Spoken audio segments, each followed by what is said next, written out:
255 vote পেয়ে দেশের 23তম রাষ্ট্রপতি নির্বাচিত হলেন মির্জা ফখরুল। শুক্রবার সন্ধ্যায় বঙ্গভবনে শপথ। গাজীপুর শিল্পাঞ্চলে তীব্র গ্যাস সংকটে উৎপাদন ব্যাহত। আশুলিয়ার কারখানাগুলোতে উৎপাদন বন্ধ, ছাঁটাইয়ের শঙ্কা।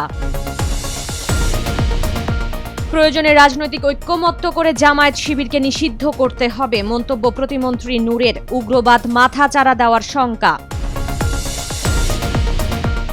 ময়নাতদন্ত শেষে স্বজনদের হাতে তুলে দেওয়া হবে কলকাতায় আগুনে নিহত 9 জনের দেহ, অপেক্ষায় পরিবার। ইরান যুদ্ধে এখন পর্যন্ত প্রাণ হারিয়েছেন 18 মার্কিন সেনা। তেহরানকে সমর্থনকারীদের কঠোর পরিণতির হুঁশিয়ারি ট্রাম্পের। স্বাগত জানাচ্ছি দ্য বিজনেস স্ট্যান্ডার্ডের নিয়মিত আয়োজন টিভিএস রাত 8টার সংবাদে। সঙ্গে আছি তামান্না খন্দকার। দেখছিলেন সংবাদ শিরোনাম, এবার বিস্তারিত। দেশের 23তম রাষ্ট্রপতি নির্বাচিত হয়েছেন বিএনপি মহাসচিব ও স্থানীয় সরকার মন্ত্রী মির্জা ফখরুল ইসলাম আলমগীর। 20 আগস্ট রাষ্ট্রপতি নির্বাচনে 255 ভোট পেয়ে নির্বাচিত হন বিএনপির এই প্রার্থী। তার প্রতিদ্বন্দ্বী জামায়াতে ইসলামী নেতৃত্বাধীন 11 দলীয় ঐক্যের প্রার্থী অলি আহমদ পেয়েছেন 88 ভোট। এ নির্বাচনের মধ্য দিয়ে 22তম রাষ্ট্রপতি মোহাম্মদ শাহাবুদ্দিনের উত্তরসূরি হিসেবে বঙ্গভবনের বাসিন্দা হতে যাচ্ছেন বিএনপির দুর্দিনের কাণ্ডারি মির্জা ফখরুল। শুক্রবার সন্ধ্যা 7:30টায় বঙ্গভবনে তাকে শপথ বাক্য পাঠ করাবেন ভারপ্রাপ্ত স্পিকার কায়সার কামাল। আওয়ামী লীগের আমলে রাষ্ট্রপতির দায়িত্ব পাওয়া মোহাম্মদ শাহাবুদ্দিন গেল 24 জুলাই পদত্যাগ করে বঙ্গভবন ছাড়েন। এর প্রায় 4 সপ্তাহ পর হলো নতুন রাষ্ট্রপতি নির্বাচন।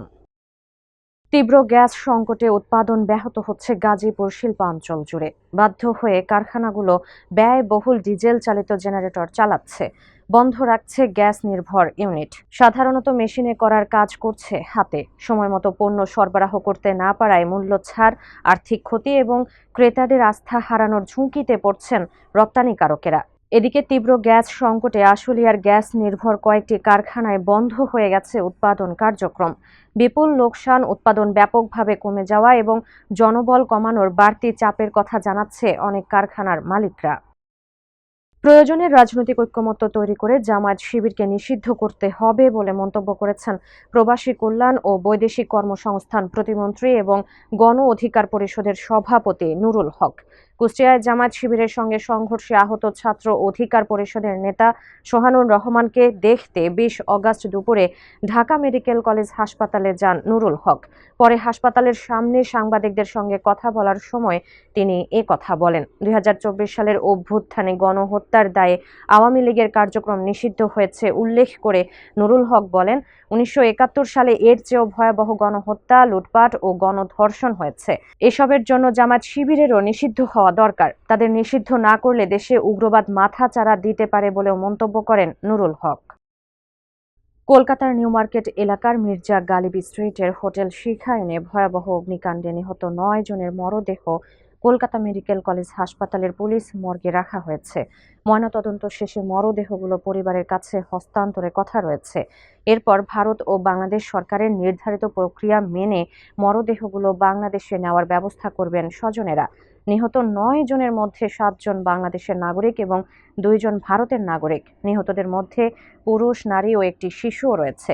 অগ্নিকাণ্ডের পর থেকে প্রিয়জনের মরদেহের অপেক্ষায় কলকাতায় অবস্থান করছেন স্বজনেরা।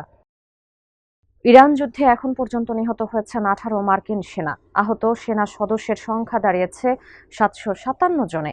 মার্কিন প্রতিরক্ষা দপ্তরের ওয়েবসাইটে প্রকাশ করা হয়েছে এই পরিসংখ্যান।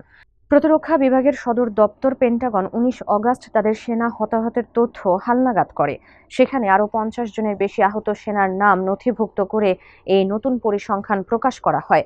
এদিকে ইরানকে টিকে থাকার জন্য সমর্থন দেওয়া যে কোনো দেশকে অর্থনৈতিক পরিণতি ভোগ করতে হবে বলে হুঁশিয়ার করেছেন যুক্তরাষ্ট্রের প্রেসিডেন্ট ডোনাল্ড ট্রাম্প।